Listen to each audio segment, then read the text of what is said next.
kulanti wacan daawadayaasha sharafta leh ee ku xiran janalkan Culus Media ku soo dhawaada mar kale iyo muuqaal cusub.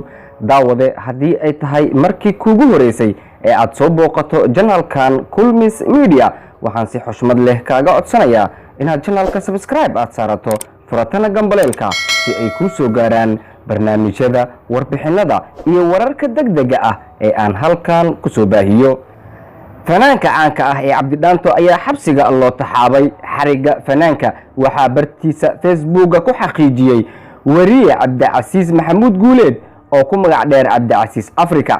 Cabdicasiis Africa ayaa bartiisa Facebook qoraal uu soo geliyay waxa uu u qornaa sida tan: fanaankii AbdiDhanto ee sheegay in la isku qarxinayo tiyaatarka qaranka ayay booliska degmada Hodan soo qabteen. fanaan Dhanto waxa uu sidoo kale ku daawacay bartiisa Facebook in la jir dilay fanaan ay dhawaan nisa soo bandhigtay kaasoo qiranayay in uu al-shabaab ka tirsanaa. intaasi kadib markii Cabdicasiis Africa uu bartiisa Facebook ku xaqiijiyay xariga fanaanka AbdiDhanto ayaa AbdiDhanto laftigiisa waxa uu bartiisa Facebook ku soo qoray qoraal u qornaa sida tan: waxaan ku xiranahay saldhigga Hodan, xalayna waan ku baryay, cid iga war heesana ma jirto. walaalayaal hala ii ogaado inaan reerka wacdo xitaa layma ogolo. sidaan xalay u istaagay qol yar waan taaganahay, kuleelka iyo silaca yaalo ma soo koobi karo wallaahi. qoraalkaas ayuu AbdiDhanto bartiisa Facebook uu soo geliyay.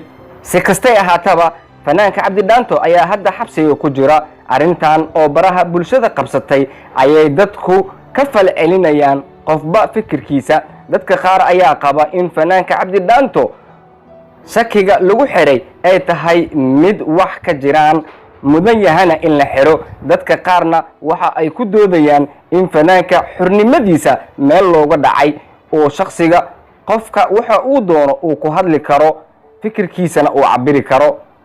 si kastay ahaataba daawade, fikradaada qaybta hoose ee commentiga inoogu reeb. waad ku mahadsantahay daawashada aad daawato muuqaalkan. daawade haddii ay tahay markii kuugu horeysay ee aad soo booqato janalkan Culus Media, waxaan si xushmad leh kaaga codsanayaa inaad janalka subscribe aad saarato furatana gambaleelka si ay kuu soo gaaraan barnaamijyada aan halkan ku soo baahiyo. mahadsanid.